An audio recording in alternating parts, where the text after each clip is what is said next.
Right, Richard. We've got old Shakespeare, which is obviously local to me. What's going on?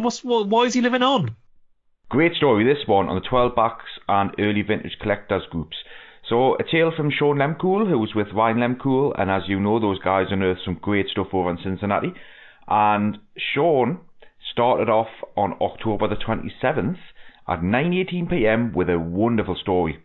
And he starts off with this. Who's ready for a story?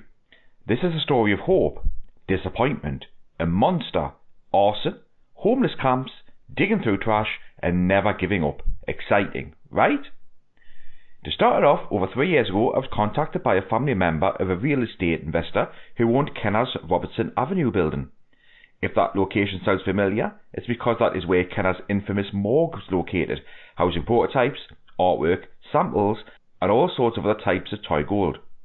My contact had walked through the building on the property and found cases of starting line-up coins, hundreds in each. He excitedly told me there were other boxes that he'd been unable to access, and there may be other treasures hidden around the property. It was our chance to hunt for forgotten history, and for the next 2 years we emailed and texted back and forth as we both tried to get permission to do a thorough walkthrough of the facility. Last winter I received the unfortunate news that the building had been taken over by a homeless camp, and a safe entry on the premises couldn't be guaranteed, so that the tour of the building was out of the question. Due to squatters' rights and the daunting legal task of removing an entire community of people, the family gave up all hope of saving anything still potentially in the building. Deflated, I considered the opportunity lost, and I didn't think much about it until earlier this summer when I saw an article about a mixed-up community development that was to be built on the property. With the existing building set to be demolished, I set out to find someone on the construction team as a last-ditch effort to secure any treasures before they were permanently lost to time. I was lucky enough to make a connection with some people who was working on the job, and he started to send me photos of what was left of the interior of the facility. I did my best to educate him on what to look for and what to save from the dumpster. The first item he found and sent me was a 1978 Kenner catalogue. It was the only thing that was forgotten, in the back of a drawer. It was in a room he said housed a significant number of catalogues and paperwork that he thought too late to save. The homeless camp had revolted when finding out their boarding was going to be raised. They broke windows, destroyed walls, and found anything that could be used as kindling to set defying fires through the building. Everything besides the lone catalogue fell victim to becoming ash. We'll never know what went into those fires, but the irony of burning potentially thousands of dollars in collectibles to protest being forced to move a homeless camp is heavy. Again, I gave up hope, until I received a message weeks later showing a spread of mid-80s toys laying amongst debris soaked in the October rains of a Cincinnati autumn. One of the workers, using a bobcat, had torn down a wall which revealed a stash of boxed and loose Star Wars, Care Bear, Centurion and Superpowers toys. They had fallen to another level, and the workers pulled them from under the broken concrete and drywall. These were toys that had been sealed up in a wall inside the building. For what reason, we may never know, but we have a good idea. They spanned from 1981 to about 1987. While at the Chicago Toy Show this past weekend, my brother and I ran into David Gall, who was well versed in Kenner history, and shared our discovery with him. He laughed and immediately perked up when seeing the photos and hearing the story, citing a story that was shared with him years ago by a Kenner employee.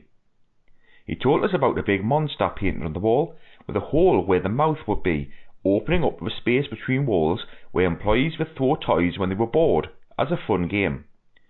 With Tonka acquiring Kenner in 1997 and likely implanting new policies, it would make sense that this hole would have been sealed and the toys that were locked inside predated Tonka's reign. While it was exciting to discover some plastic treasures, they were mostly destroyed from the demolition and elements of sitting outside for a couple of days. Then it happened, the text that gave me hope. We found a sign with a bird on it. It was affixed to one of the original walls of the structure and had been shielded over the years by an additional wall that had been constructed in front of it, a true piece of Cincinnati history. The original Kenner loading sign for the tooling and moulding department. Despite everything, it survived and it's now in our collection. We hope that you enjoyed the story, historical find, and keep hope alive.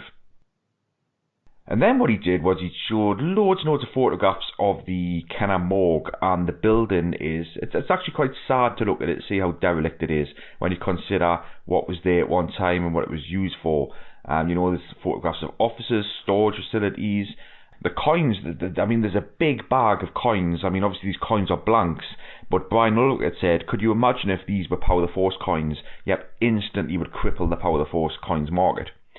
Photographs of toys, I mean, yep, they're pretty wrecked, but interesting to see that there is a skiff from the Power of the Force line. That looks as though it's pretty intact, a loose skiff there, a couple of mini-rig boxes, a Micro Collection Millennium Falcon in a ruined box, Ewok catapult, instructions. You know, there are some Star Wars items there, but mostly, as Ryan and Sean have said, there's absolutely ruined stuff. But the sign is amazing. So you've got a picture of Sean there, standing there with a sign, which I'm going to guess is maybe, I don't know, say 2 foot by 2.5 foot, maybe 2 by 3. And it says Kenner Products, Plastics Division, and then it has a picture of the Kenner bird, which I forget the name of that bird at the moment. And it says Dock A, Tooling Department, Shipping and Receiving, Moulding Department, Receiving Only. So what an awesome find. Absolutely brilliant. It's Kenner, it's fun, great story. So lads, I mean, come on. If we went on a Palatoy tour and we found a wall, you know, almost like a tomb that had been sealed away, a bit like, you know, what you keep hearing all the time in the Egyptian pyramids, it'd be great fun, wouldn't it, to be part of the team that would, you know, take down that wall and see what was behind it. What do you think of that story, guys? Amazing, I suppose. You're right. You know, we went to that factory, a few of us, with Lawrence, the one Lawrence granddad designed. And I think you were there, Rich. Were you there, Pete? Yeah, I was there. I was there with Rich, I think. Didn't Rich come down later on? I can't remember. I wasn't there. I went to the Palatoy talks with Bob Breakin and those. No, we went to Lawrence Dyer's granddad's factory, and it's the kind of place there. I mean, obviously it's a modern factory now. They've repurposed it, but imagine finding a wall there with the same kind of stuff. And you know, it's the randomness of it as well. It's like the guys working there throwing this stuff through a hole in the wall because they're bored. You know, and that's the reason it survives. But you got to feel for the homeless guys there. They've known what they were sitting on. You know, that's a lot of money that has been skipped, and that you know, for the collecting community, that's a shame. Well, it is a shame, but it's really glad. I mean, obviously, it's the sign that the boys are super excited about. So, well done, the Lehmkuhl brothers. Again, you've come up trumps. Yeah, they seem to get up to this sort of stuff. They need like a documentary series on these guys. They seem to get all sorts of crazy adventures. I want to see more of this.